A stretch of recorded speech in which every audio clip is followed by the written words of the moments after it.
Please hold whilst we connect you to Redacted.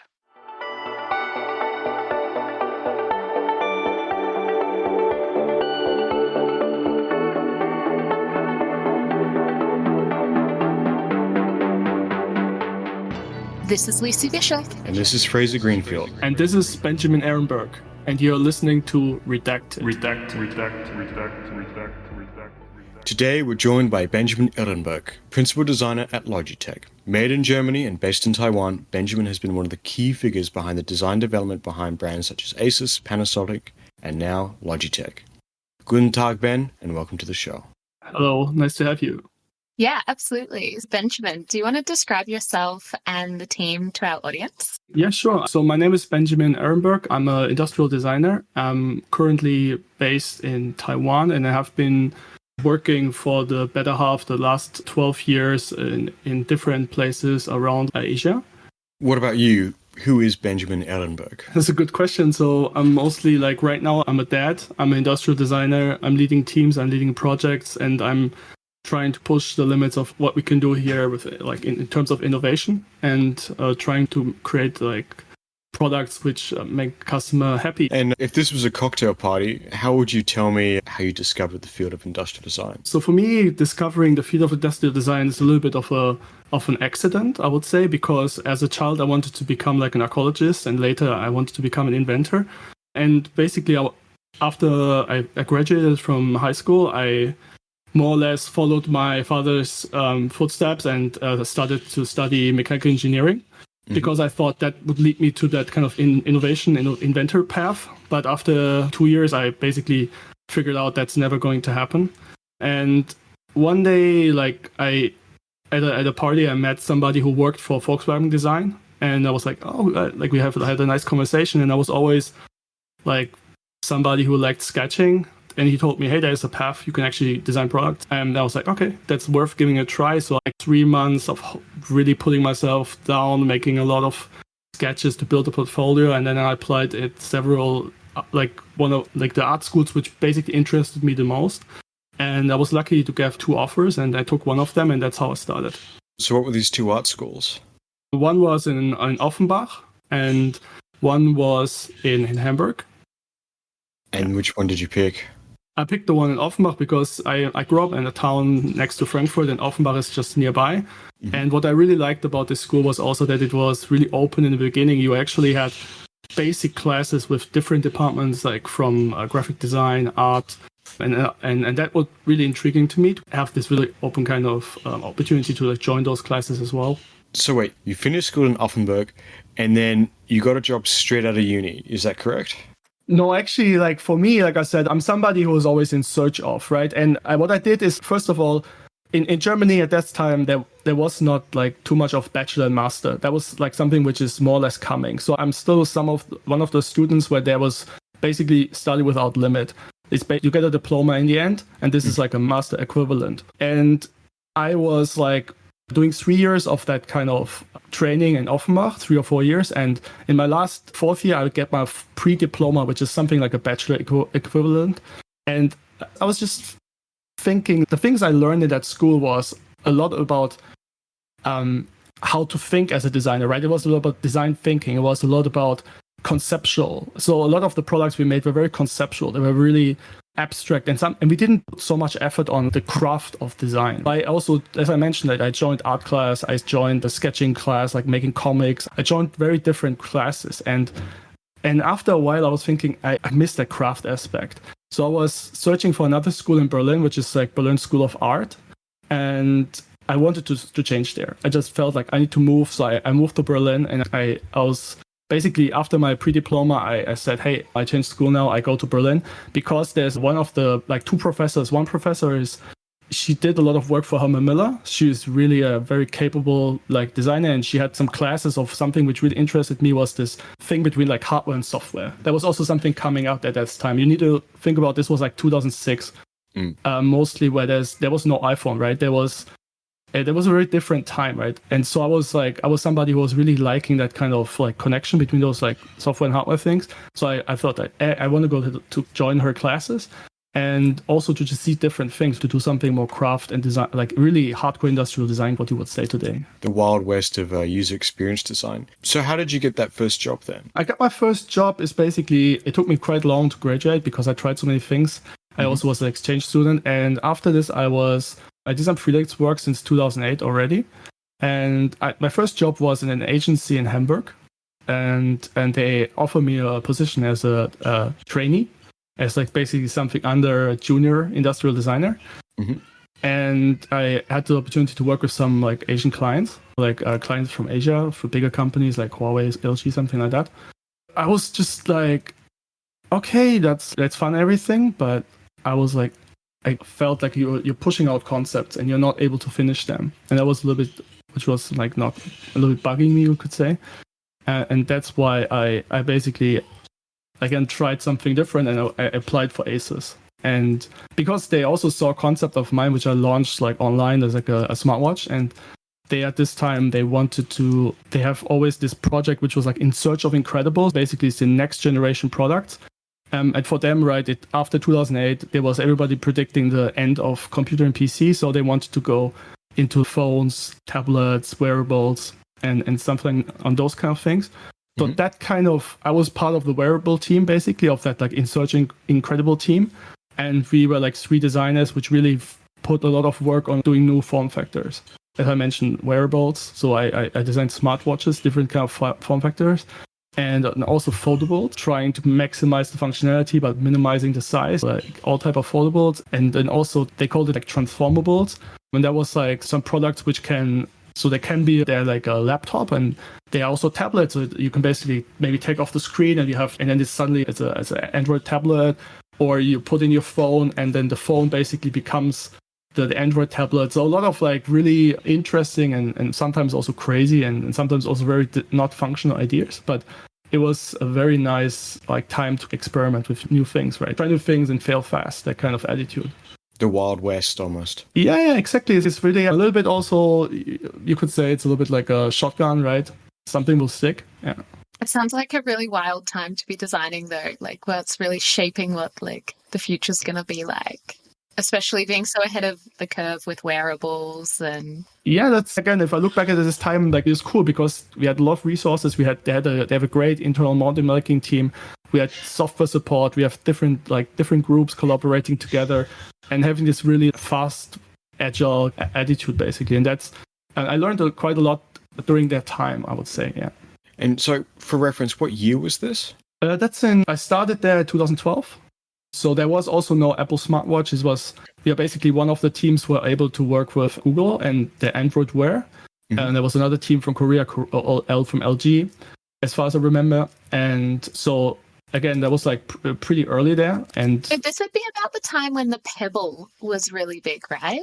Yes, definitely. Pebble was one of the products which was already launched. We looked at it because it also had that interesting screen, right? It was no color screen and... Yeah, cool. Sorry, I'm just like trying to plant a little flag of like when this was. Yeah. Okay, so let me get this straight. You moved to Taiwan to work at Asus. How did you manage that and what was the process like? So how do I manage it? At this time I was still living in Berlin and I was basically just more or less like, I got the offer and I had 1 month time to work visa. I got all the documents together, went to the embassy, got my work visa, and I just basically canceled the contract of my apartment and just went there. It was really more like, I got the opportunity now, I just go. There was not a lot of thinking, and it was more like, hey, that's what I want to do. Because I have to say, I was in Taiwan before, in 2008, as an exchange student. So I knew the place, right? It's not like I didn't... Yeah, so you were pretty familiar, and it was like going back to somewhere that you knew. Exactly, yes. Maybe that's a little bit less crazy. And did they help you to relocate, or was it just get over here in 3 months? No, it was really like, I remember I quit the job in Hamburg, and I already applied for several companies, and I was really lucky. They just saw the concept, and then I got the contact from one of the design leaders, and we just connected and more or less just talked. And then I could speak a little bit Chinese at that time already because I learned it in 2008 when I was here as an exchange student. So I could say a few words, right? Hello and goodbye and stuff like this. So they are like, oh yeah, you will have no problems in the meetings, right? You can basically speak Chinese, so no problem. Okay. So if I was to recap this into some action items, it would be have a cool concept to impress the employer ahead of time and know enough to bluff the language test. Kind of, yeah, you could say that. Yeah. Fake it till you make it, I would say, yeah. When you were working on this concept that got their attention, did you feel like you had something special? Did you have any idea it was going to be so popular or? There was something where like I said, I worked in this Hamburg company and that was the first time I was really working for like a really agency, you know, there's clients, there's new work, there's different projects running parallel. And I just figured out, hey, my speed is way too slow. I'm just so slow compared to the designers there, because I was used to that kind of university, 3 months and you finish a project. And so basically in that time when I was in the agency, I was like every day I just started practicing my hardcore skills, right? Modeling, 3D modeling, visualization. And I had that concept already, basically, I had the 3D model already, but the visuals were bad. And I was just basically on a weekend, I remember like a night shift, I just tried because I knew I can make it look good. I just put all my effort in it and again, it was lucky because it was this smartwatch design with the kind of insulin kind of monitor, which you can attach like a patch to your arm and to your body basically. And it was that like had a little bit of futurism there, and it was just the right amount of futurism, and they just really loved it. What did you do after Asus? I imagine you moved to somewhere else pretty shortly afterwards, after a couple of years. Yes, I stayed there for 3.5 years because as I said, like there was 150 designers. I switched a couple of teams. So I was working on like Chromebooks. I was working on tablet PCs. I was working on like this transformables. I was working on phones. So I could really just go from different departments. I even did a gaming laptop. And then I was like, okay, so now I tried everything, right? I joined all those teams, and what's next?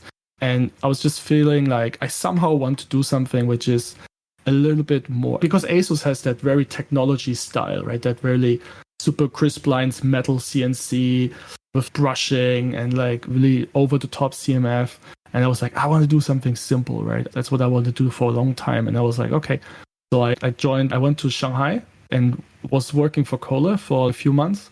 And I wanted to work on the IoT project, but it didn't really pan out. So I joined Panasonic because at that time they also wanted to go into IoT because there was a lot of local companies already developed like IoT home appliances, and they wanted to do the same thing and wanted to give it their own touch and make it better than everybody else. And they basically, this project was called China Aspiration, and they just hired me as a contractor for 1 year to work on that project with a Japanese designer and a Chinese designer. So this is like Europe, Japan, China dream team, which they called it. And we are trying to basically, because again, Panasonic was, if you remember, it was national. It was called National in the global market. As a brand, they called National, especially in the US.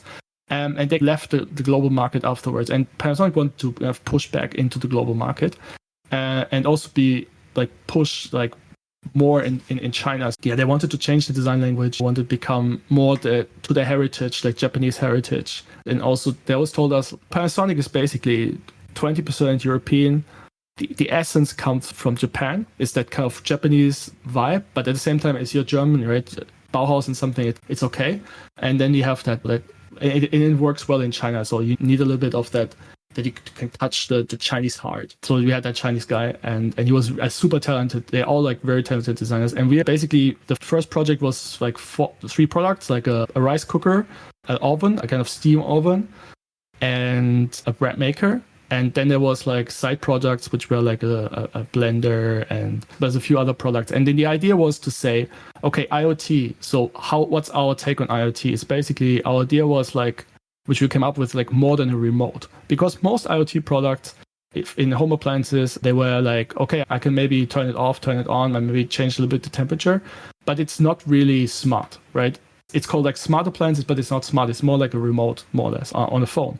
And we wanted to do something else. So our idea was to say, okay, it's like you are kind of in the orchestra, you have that guy, I forgot the English word for it, but he's kind of... The conductor or the maestro? Yeah, exactly. The guy standing in the middle, right? And he's orchestrating the orchestra and make it that, and he's able to get more out of the individuals, right? And let them play together to make that masterpiece. And our idea was basically those products, they are our individual players. And the app is basically a kind of a coordinator, and the app is basically helping you to get that amazing meal at the end of the day, right? You are one-man show, but you can, with the help of the app, with the help of some of the instructions which come from the app, with the help of some, for example, it tells you what to do next, right? It also coordinates the time for you, so you're done on time. It educates you how to make it better, stuff like that. That was our idea basically, and we tried to implement it. Mm-hmm. Yeah. What went wrong? What went wrong is a good concept, a good showcase. Like the way we showcased was also very different. Like we made like a movie which showed the day of a person in China to really sell the concept to the team in Japan, because they're not living in China. And how do we show that, right? The CEO came, so we made like a really like a nice coordinated show with some of the appliances you could control, but not in real, but then we had some remote, so we faked it a little bit, but we can make that a little bit like a play or something, right? To really sell the concept to him and get him excited. And we got him excited, but then implementing it, again, is not an easy thing, because you have different appliances. Some of them, they need like a chip maybe or something to be able to update them. There's a lot of technical things. Mm-hmm. And Panasonic is, let's say, they have a really good sense for design, but they're sometimes a little bit slower than the Chinese competitors and also a little bit less flexible. Because I would say in my experience with Japanese companies, they're very conservative when it comes to, shall we say, runway innovation, but it's paid off for them in the long run. Usually. I would say they're very concerned about data privacy. Mm-hmm. That was one of the big issues we had when we were communicating the project. Mm-hmm. And that was one of the things. And then also just, like I said, they wanted also to have like Japanese parts in them. So some of the things you're unable to touch. And if you want to have the full functionality, we had to like basically redesign the whole product from zero. And that was sometimes out of the discussion, so we could only implement certain parts of it. And when it comes to, say, smart products, as someone who's not necessarily a very pro-smart product, do you ever feel that you were overcomplicating things, or was it more of a case of everyone else had done such a poor job that it ruined IoT and in-home appliances? I think there's great concepts and bad execution. And that's something which is definitely a big thing in IoT. And it's also one thing which I think destroyed the hype around it. And also, if you need an app for your toothbrush, this is also a question mark. So I would agree with you that it's overcomplicating things. But at the same time, again, some of the concepts, when you really saw them and other people saw them, they're like, oh, yeah, that could be that exciting future, right? That could be that smart home, which basically helps you to fulfill certain tasks and make your life more simple. But again, right now, what's in the market, I would say those products, they have still a way to go. I will say I do really love my robot vacuum. That really does make my life easier. Yeah, there's some things also automatic, for example, raising your kind of blinds and turning on your air conditioner when you are like in a geofenced area near you, especially if you live in Taiwan where the temperatures get quite high. So there's a lot of things where there's some IoT actually brings some benefit and make your life more comfortable, but I do agree most of them don't. With this sort of like IoT hardware development that you did at Panasonic, and to a lesser extent the hardware development at Asus, what would you say your key learnings were from this experience? I mean, again, fail fast. That's the thing. Like a lot of times it's once you have the prototype, well, once you have the idea, make a prototype and really test it with people who don't know the product, people who are critical of the product. So you test it with them. If you convince them, then obviously you might have something. And with a lot of those experiments, you're definitely basically doing something which will never become a successful product.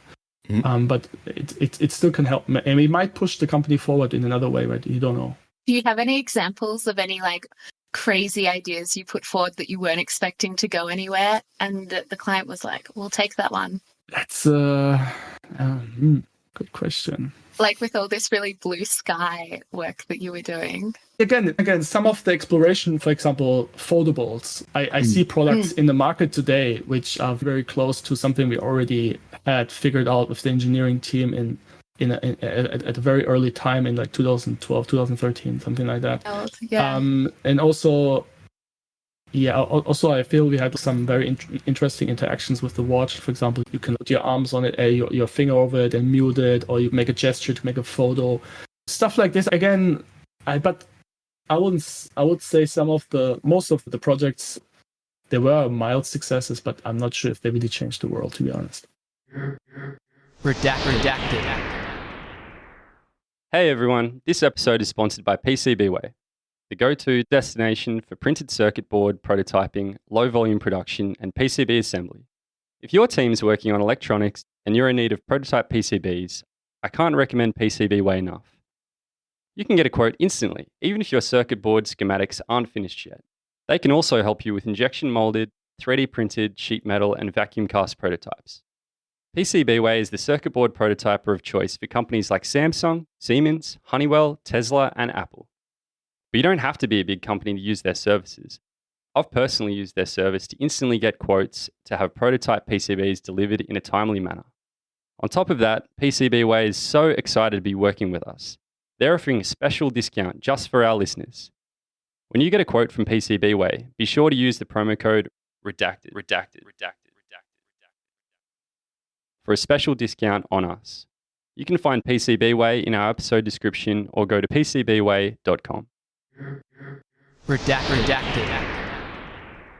So, as I understand it, you helped build the industrial design department within Logitech's design team. What was your strategy in those early days? I wouldn't call it that. So the situation is more like after Panasonic, I got married in 2018.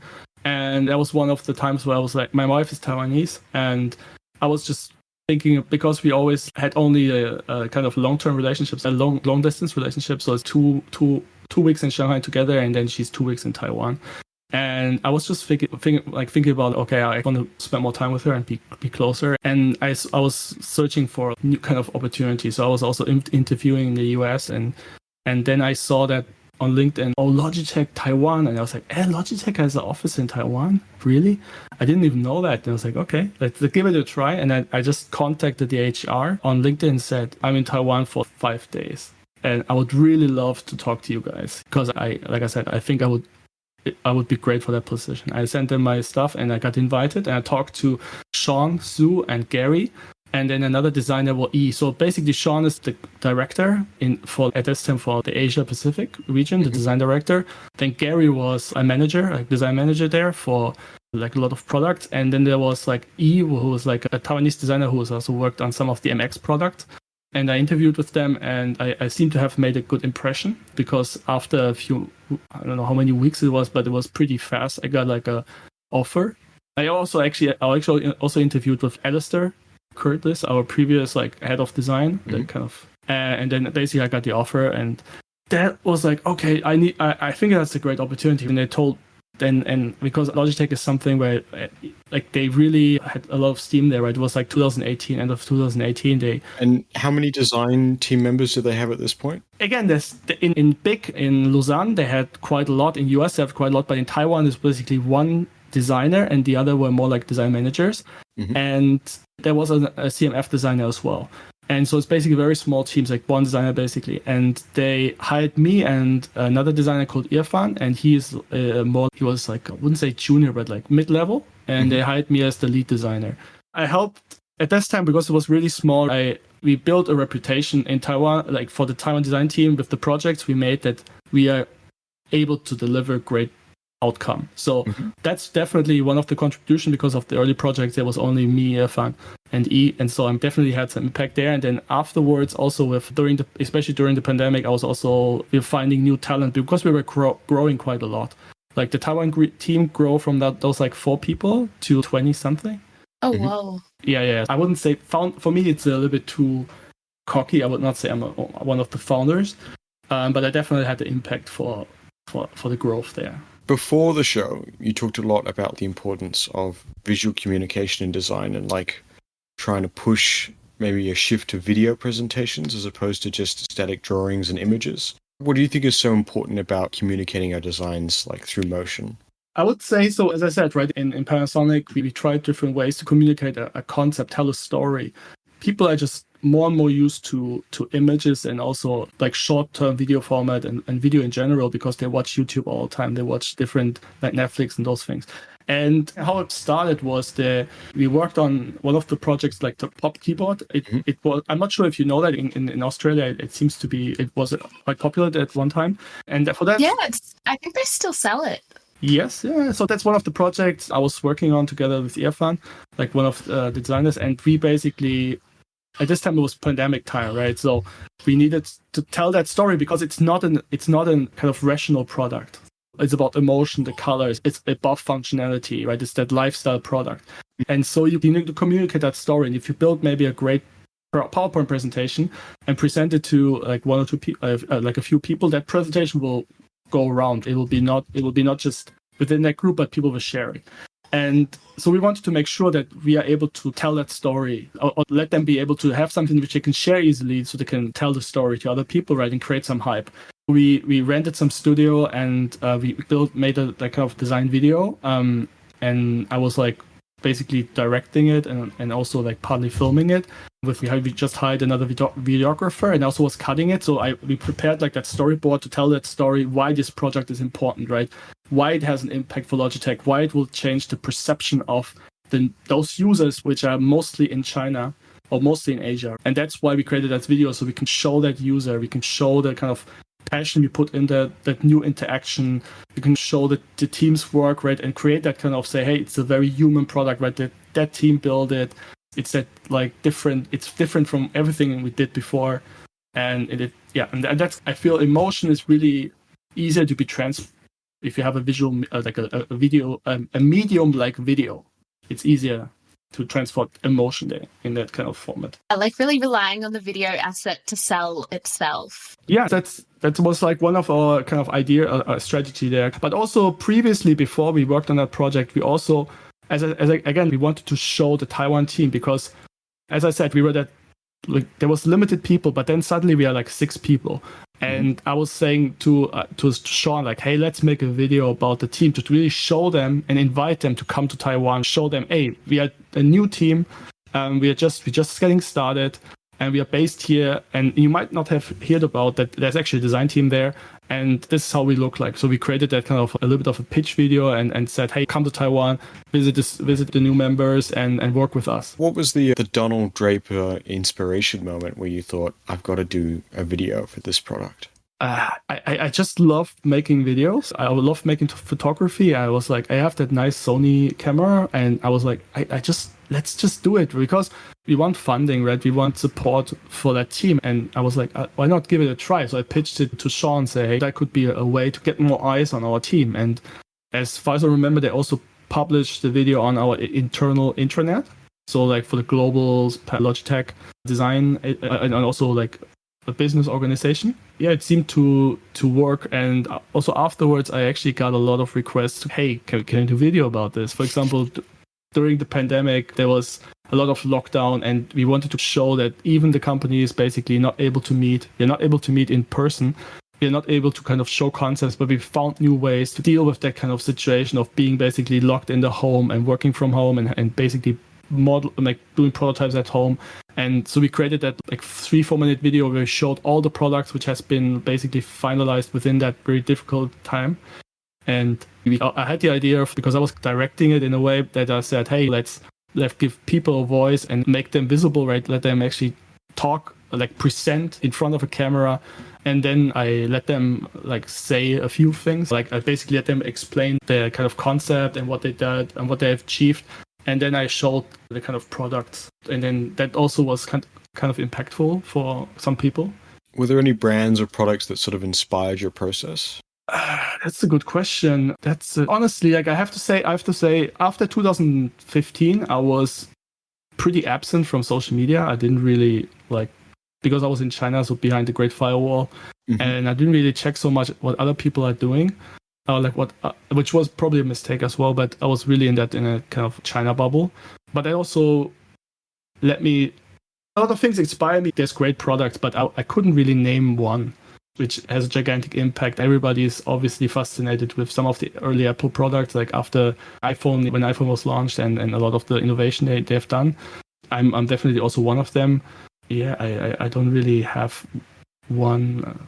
Google, some of the work from definitely the new Google Made by Google work, when they reestablished their design team and under the great leadership, I think they're doing a lot of really nice things there. So they're definitely also an inspiration, I would say. Because I don't know, if I was to think about visualization animation that's exceptional in terms of products, maybe like the old stuff from RamaWorks and Apple, maybe. I don't know if any other immediately come to mind. Nothing now, right now, nothing is doing like nice stuff. Nothing. I think they're doing like nice visuals. I feel it's very crisp, clean, and then they have this little like a frog or like a bug or something. So they're creating that kind of fun aspect in it. And then also some of I saw like today actually a post from them. One of the headphones is basically this kind of bus station in somewhere, maybe in London, and they basically VFX'd it in. So it's like this woman walks towards it and it opens, and it's like there's definitely right now there's quite a lot of good stuff. The nothing stuff has a really cool, really unique aesthetic, doesn't it? 100%. This transparency is a big thing for sure, and it's quite inspiring what they're doing. Absolutely. You're listening to Redacted. To stay up to date with the show and see what else we've got going on, be sure to follow us on Instagram and TikTok at redacted_designpod. Subscribe to the podcast and tell your friends. Cheers. So when you were really pushing this visual form of communication, can you tell us some of the successes and failures you had with this product format? Again, like I said, this is one way we try to differentiate us, right? The Taiwan team, we tried, because we are so far away from some of the other locations in the US and in Lausanne, so we are not able to present in person. So video was one of the things where we say that could be something we, be more visible, create visibility. And so I worked on quite a lot of this kind of visual storytelling, like where we talked about design language or strategies for CMF or sustainability, or so to communicate some of those ideas which come from the design team to a greater, like bigger audience. And then also like for a recent product which I'm working on, I also created like a kind of a pitch video in order to be able to talk to the business groups. And because there's no model yet, there's like a outdated model and there's no like prototype yet. So how do you get the business and the people who make your product successful like excited, and also the retailers obviously. And so I created videos to talk about those are the selling points of the product, and also I made some interesting visuals so people look at it. They're not just watching through like 30 pages of slides, but they just like a 2 minute like thing, and it's really easy to digest, and they have the key messages. After watching this, they will know, okay, this product is about X, Y, Z, right? They will be able to remember that and tell it to their like teams. Yeah. Were there any disasters in this video production process that really helped inform your process? Disasters is basically there's no budget. Disasters means like you're rendering on your own equipment, right? So if you have a crappy computer, so you might borrow another one from your colleague, or because the graphic card is running hot, you're putting a fan like to cool it, right? Generally, of course, like if you get a model, a sample, and you have one day where you can take some videos with it and tell the story, and so it's a very tight schedule and it doesn't allow for failures. So planning is obviously key. So usually we spend a lot of time in planning some of those, the story we want to tell. So when we get the actual sample, we will have the space ready. We have the lights set up. We have tested it with maybe a similar product or a placeholder.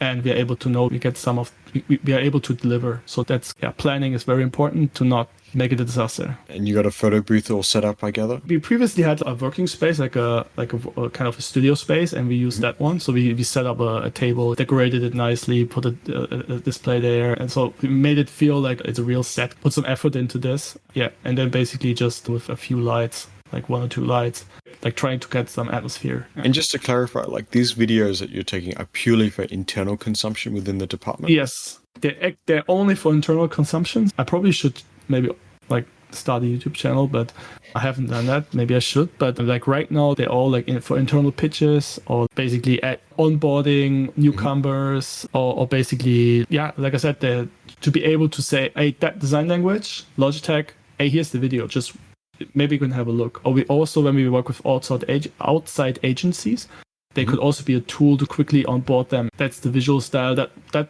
is what makes Logi like design language special, or this is the essence of it, something like that. Yeah. This might be a bit of a big ask, but would it be possible to get some old ones that have been declassified that we can link in the show notes?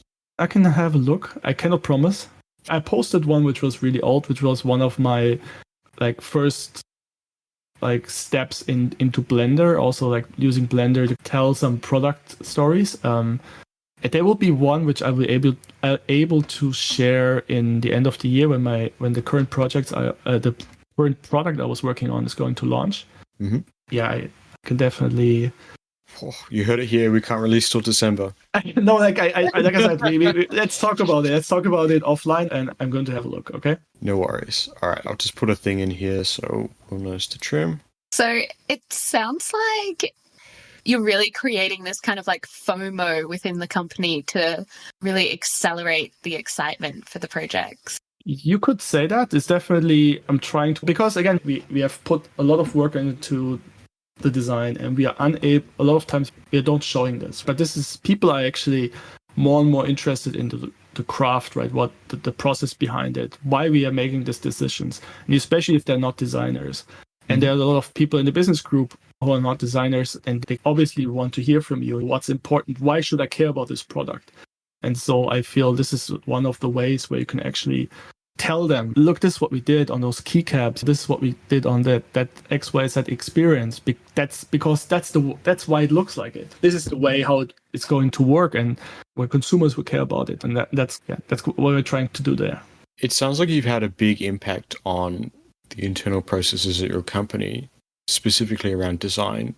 What would you say is the current Logitech design process, and how have you changed it over your tenure? I would say, again, like Logitech designs a lot of different design groups. There's like there's like the creators stuff. There's like PWS, which I'm working on, is personal workspace. There's one part of where I definitely have some impact. I would say for the personal workspace and lifestyle category, I have some impact. And the process is more or less, you could say, a typical design process. So you have a vision phase, then you have different gates where you more and more refine, and then you have your basically design for manufacturing phase. And I feel what makes Logitech special is they put the consumer in the center of the innovation. A lot of times we try to deliver like consumer-centric innovation. Walk me through the process from like first sketch to final product. How does that look? It depends on the product. So there's some products where we know it's going to be like a kind of a refresh, or it's going to be a different version of a certain product, right? That's obviously, as a product-centric company, and if you're in the more entry or mid-range, some of the products, but they're still delivering great innovations. From the premium products, they will be like, basically we take those like experiences and implement it in the mid-range and entry level.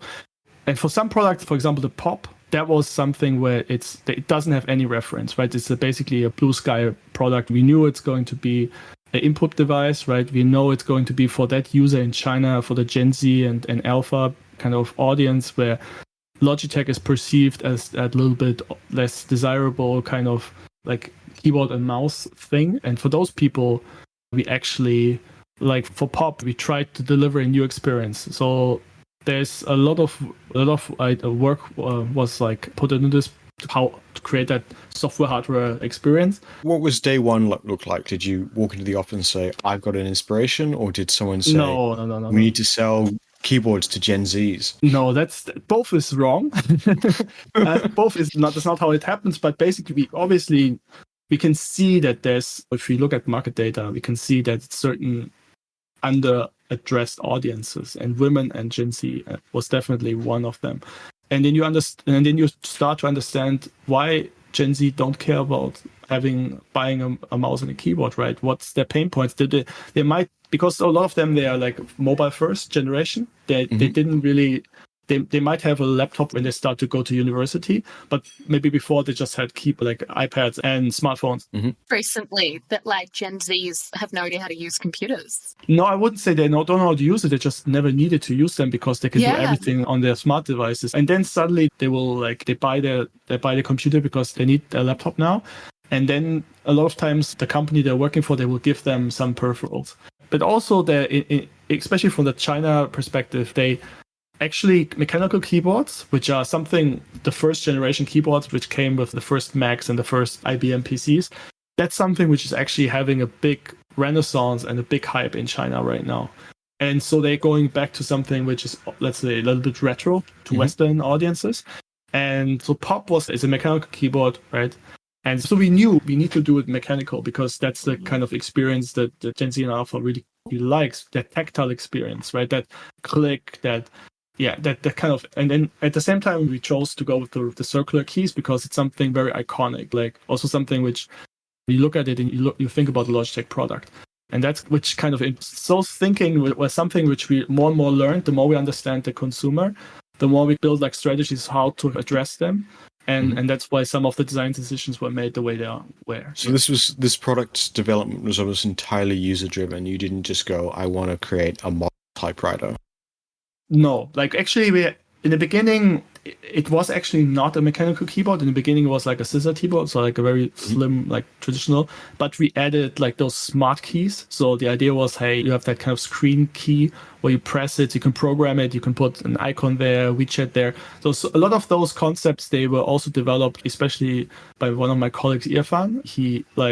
That was like the early phase where he has a lot of impact on the project. They put like imagine you can just press a key and you're on TikTok or something like that. And that was the early kind of concept. But then when we, from that concept, brought it more and more like to become a real product, to become a product which we can launch, then we started to, the typing experience should be mechanical because that's what those users care about. And then the design language was like, we wanted to make it emotional, make it fun, make people look at it and feel like, oh, this is so cute. I really love that shape. I really love that, like the colors. It really, like, it's something where people get excited about. And that's why some of the design decisions, like, were really much like to pushing away as far as we can from a traditional looking mechanical keyboard. And when you say this was for an underappreciated market demographic, you mentioned women. Is there a specific insight into that? And how that came about? Like I said, I cannot tell too much of the internals, but we don't, obviously we are able to understand and track and a little bit like where we are not really resonating, right? Also with like design research and things like this. And we're also trying to understand as much like why certain demographics don't resonate with the product the way we want them to, right? And really understand what they care about. And again, color is definitely one thing where if it's just a like super black stealth, like office business looking product is sometimes not, because it doesn't fit the interior, right? Like it's impersonal. It's impersonal, exactly. It has that office look. But if I want to use it at home, which more and more people do, they work like hybrid, or they buy if they buy the product for themselves, they want something which fits also the interior style, which also fits things they love, which things they saw on Instagram, right? Decoration items. A little, maybe a TV show they like, maybe they want to put some stickers on it and customize it, right? So they want to make it their own product. They don't want to have it as just a tool which they use in the office, right? They want to make it this personal thing, and that's why you need to design the product differently to be able to do that.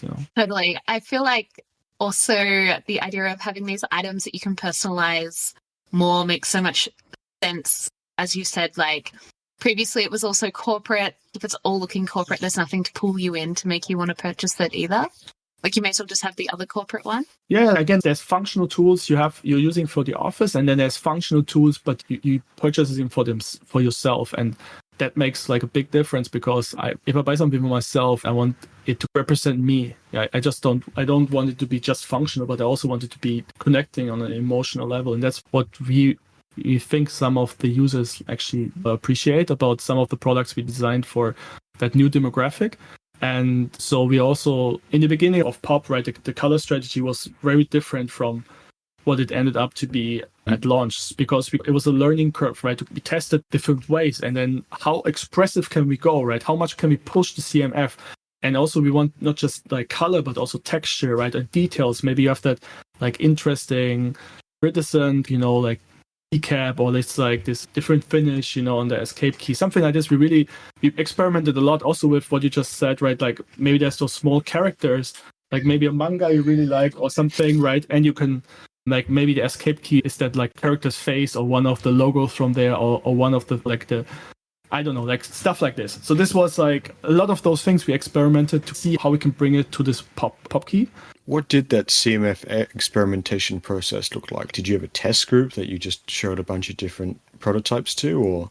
That's also something which definitely the CMF team worked a lot on, and was also led by a very talented CMF design lead. And basically what we did is like we had probably 50, 60, 100 maybe renderings of different ways where we can, for example, how we can split up the keycaps, because some of the keycaps, for example, like tabs, caps, shift, right? Those are the function keys, and then you have the typing key. So you can have that from gaming where they split them into 2 colors. So it's easier to quickly find where you want to actually click. And some of those things we just played around. There's different ways to split it up in different groups, like group keys. And then that was one thing. And then there was something where we just broke the pattern. So we just really tried as much as we can. Like what can we do to make that product stand out? So if you go to Taobao or Jingdong, like the Chinese retailers, the Chinese Amazon, you just scroll the page and you look at it and you click, or you say, oh my God, what is this? So we also did like fake Instagram pages, fake like retailer pages to put it there and then show it to a group of people to ask them, hey, which one would you look at and which one would you feel you would be interested to really understand like what people care about. And we built obviously groups which represent the target audience we wanted to tackle, and then we showed it to different locations. Yeah, but it was mostly internal. Because that's a very interesting point you just said. So you also thought about in the design process how this would look on a retail web page and on a social media post. Exactly, because that's what people right now, if they shop in China, there is barely any brick and mortar stores. And so online is just very important. So there's I don't know how many products there are. Let's say there's 1,000 or 500. But basically you have a lot of competitors, right? And so it's very important that people recognize your product and also remember it. If they scroll past it, they might go back, or they see it on another platform, or they see it another day, right? They remember it.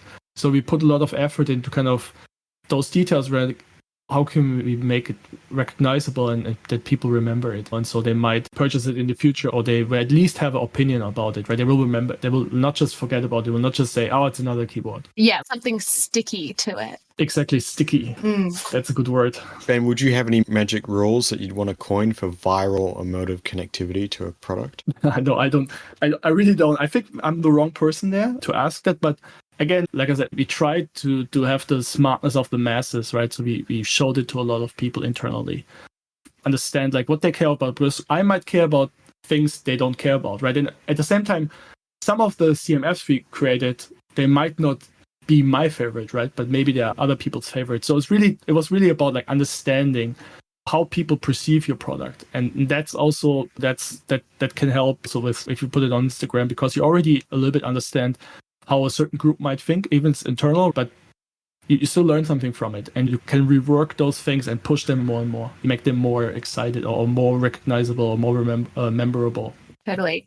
So a lot of design teams don't tend to reach their full potential. Do you have any insights on why you think that might be the case? Yeah, it's not coming from me. Actually, I don't know. I've just been to poke the bear.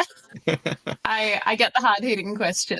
It's an interesting question. And again, I would say I've spent quite some time in different companies in in-house design teams. And for me, again, like it's hard to say anybody did a bad job or something, because I was part of it, right? If so, I was also part of the bad job.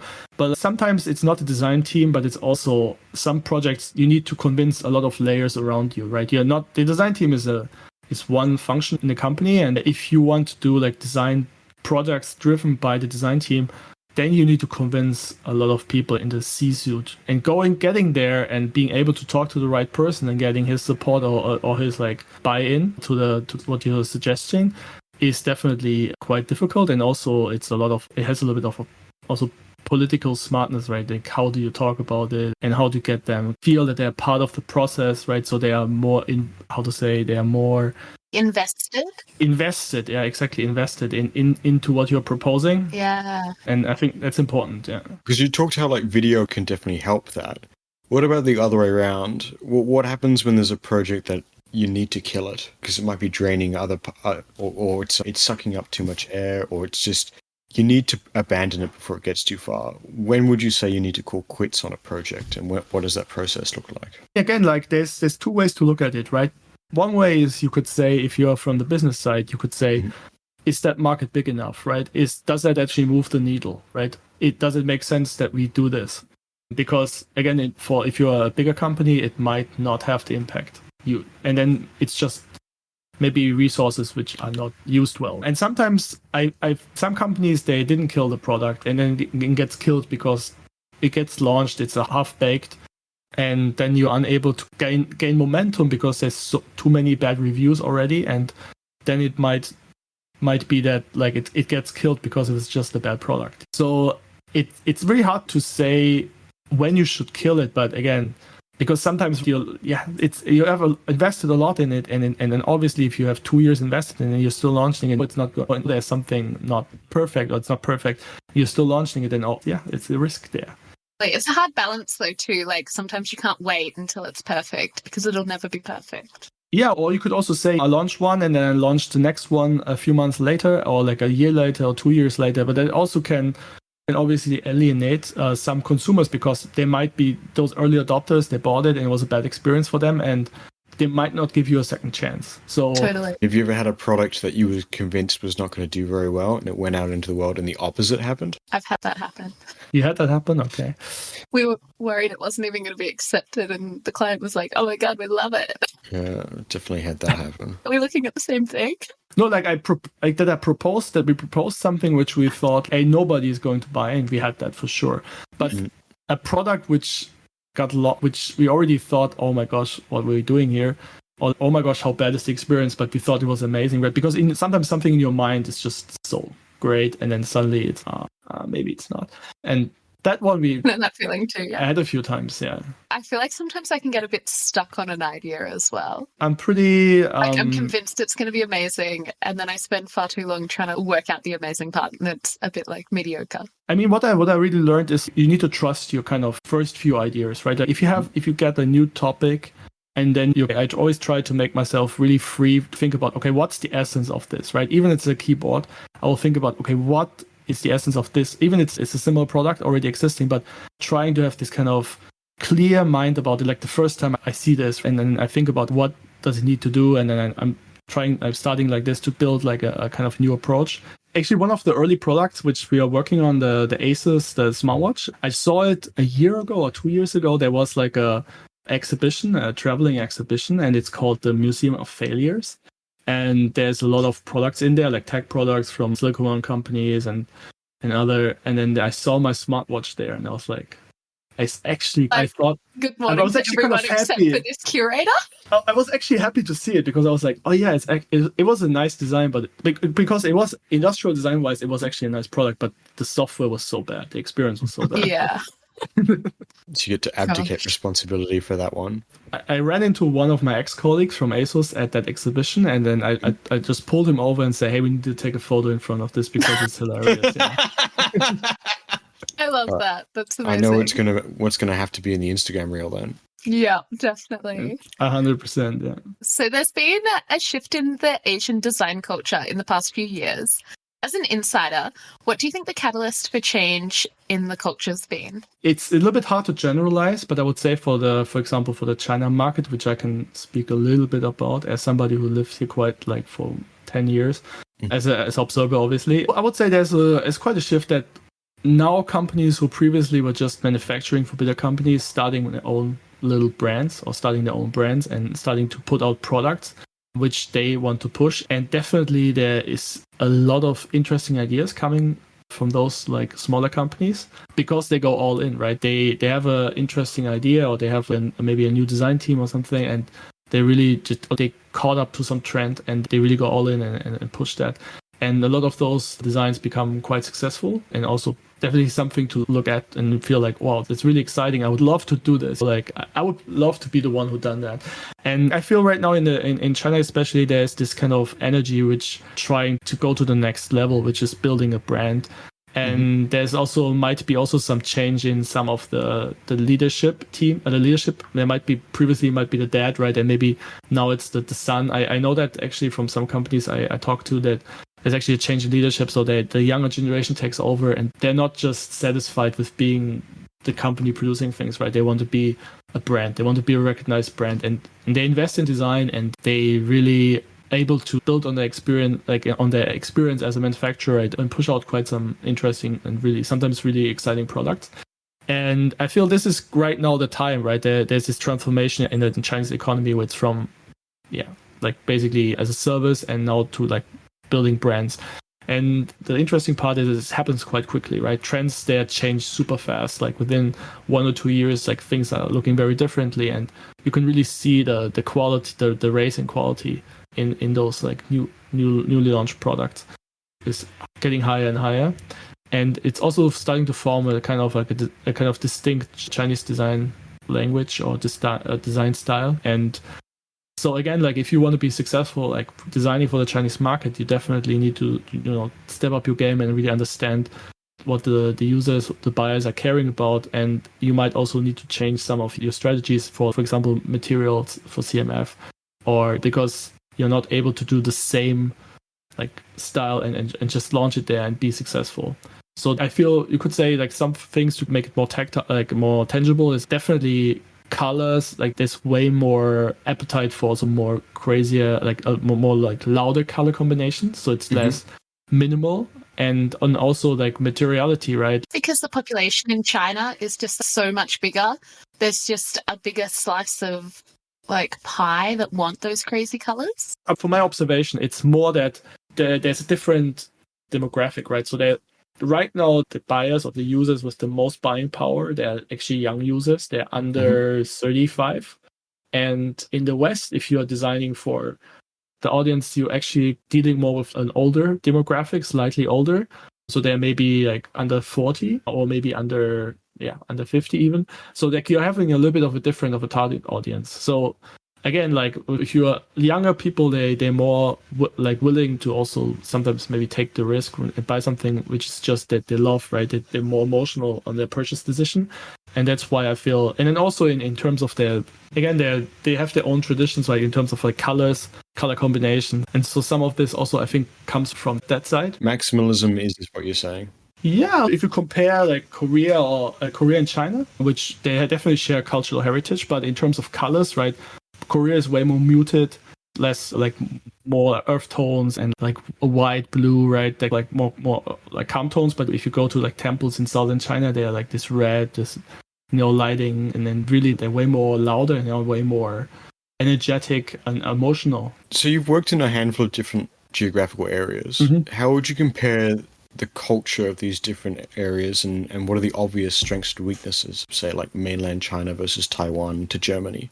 One thing why I like to stay here is that kind of, because when I was in Germany, a lot of people, they're really tending to overthink sometimes. They do not directly say, hey, I see something exciting and I'll walk towards that direction. Even I have some doubts, but I just forget about the doubts and give it a try. I just run with it and see where I can go.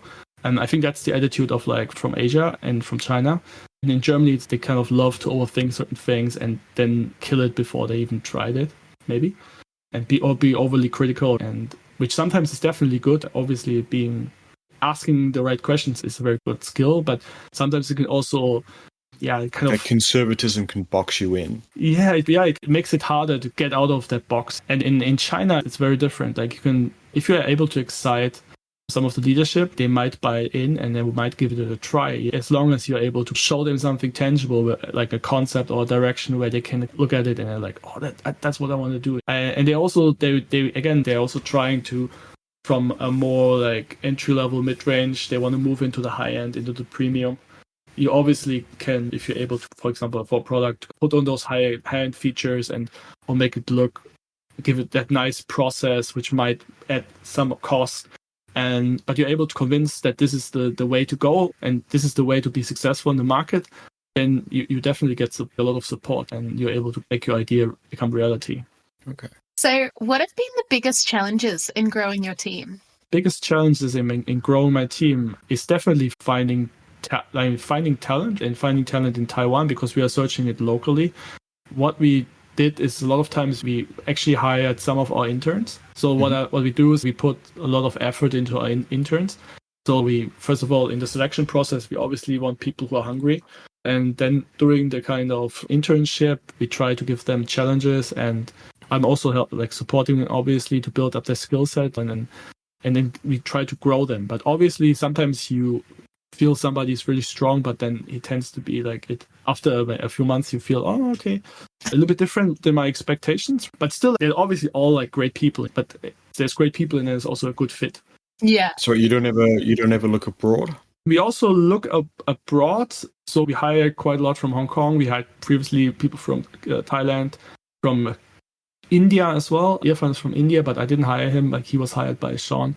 But right now, a lot of times we are looking locally because, again, there's a lot of graduates in Taiwan. There's like a few thousand each year. And obviously there's a lot of, Taiwan's exporting quite a lot of talent abroad, not just from design, but generally. So we definitely look locally. And so far in your career, what has been your biggest failure and what did you learn from it? Biggest failure? Yes, some products which obviously didn't work out to be what they could have been. For example, we did like a smart robot, like a home robot. It was basically, if you would say it like in a mean way, you would say it's an iPad on wheels, because the software was just not as good as it could have been. And also there were a lot of hurdles internally, and some of the hurdles, so that was one of the products where I'm like, when I look at it, I'm just like, like it could have been so great. It could have been so great because it's obviously there's a market for this, and other people, but why does it need to have little googly eyes and look like a Pixar character? But if you imagine a home robot, it doesn't need to be like that. And but we did it anyway. So that's something where I'm looking at and I'm like, okay, so I wasn't able to basically convince the leadership or the team, together with the team, we weren't able to convince it. And that's why we went down that road. And it was still fun. Like we learned a lot about how to communicate character and with emotions, if you're not talking, but also just from visual expression, how to mimic that or in kind of like a robot kind of. So to summarize, you made like a cute and cuddly Roomba. Roomba, where you imagine you put a head on a Roomba and then you put an iPad on it. The head is the iPad, and then you have on the display eyes, and they're animated, so they know they're expressing, and then you can talk to him, and then he will express some emotions and stuff like this. But at this time, also voice recognition was really bad, right? Like right now with AI, if we do the same thing right now with the kind of development in AI, it could be really good. It could be that like. But at this time, it was not like that, obviously. So it was actually really bad because sometimes you didn't understand. You have talked to Siri and you have talked to Google Assist, right? The kind of limitations. And that's why it was bad. But I feel like that's a curse of being a little bit ahead of your time, though, as well. Could be. Like if you were to do it again, go back in time, what would you do differently? I would definitely try to avoid that cute form factor. I would make it something where and then also, does it really need to be mobile? It's a question mark, because it could be a great assistant, but it could be something you're wearing on your body, or it could be that like something you have on your work table or something. Just rethink the form factor. Why does it need to be like a little Pixar character? This cartoon Roomba, did it have a name? Yeah, it's called Sembo. Sembo, yeah, Sen. What was the inspiration behind that? So basically every Asus product was always Sen phone, Sen watch, and then Senbo is, I don't know how that, I wasn't part of that decision, but they called it Senbo. Okay. You can Google it. It's actually I think it's still available actually for purchase, I think. Oh, amazing. All right. So our final question. So far in your career, what's been your favorite product that you've purchased for like under $100? My favorite product that I purchased for under $100. Under $100? That's a good question. Lately, I can tell you like the favorite product is like the Osmo Pocket, but it's far over $100. But it's so useful. Is that the recording gimbal? Yeah. Yeah, I'm interested in those. It's like the design. Except the flip interaction where you flip it and it opens up. I feel that interaction is very sticky and really great. The look of it obviously is very technical, so I'm not really super in love with the design, but I love just the kind of how many great like angles or how many great videos you can get out of that device. And I love that it's actually a little bit stealth. So if you record, sometimes people not, because it doesn't look like a camera, so you can actually be a little bit like under the radar and just film stuff and just be like less obvious. That's what I like about it. So you can get more natural kind of interactions while people are not just shocked by this huge camera. So that's pretty cool. Yeah, but it's over $100 for sure. But that's what you're doing your home movies on. I'm only your website, and it's a really nice website. I'm very impressed. I've got a lot of really good assets. Yeah, that's again, I'm not really active on Behance. Like I've uploaded one project. I'm not super, I think I posted within a few months, like 3 months on Instagram, but I don't really post too much. So my website is the only thing where I really care about. And that's why it's a little bit more polished. Dankeschön, Ben, for joining us on the show today. We loved hearing your design journey, and we're really excited to see what's next. Thanks a lot, Fraser. Thanks a lot, Lucy. It was great. For our listeners, don't forget to check the show notes for anything that we've mentioned, where to follow the show, as well as find Benjamin and his work. Thanks again for listening in, and until next time, this has been Redacted.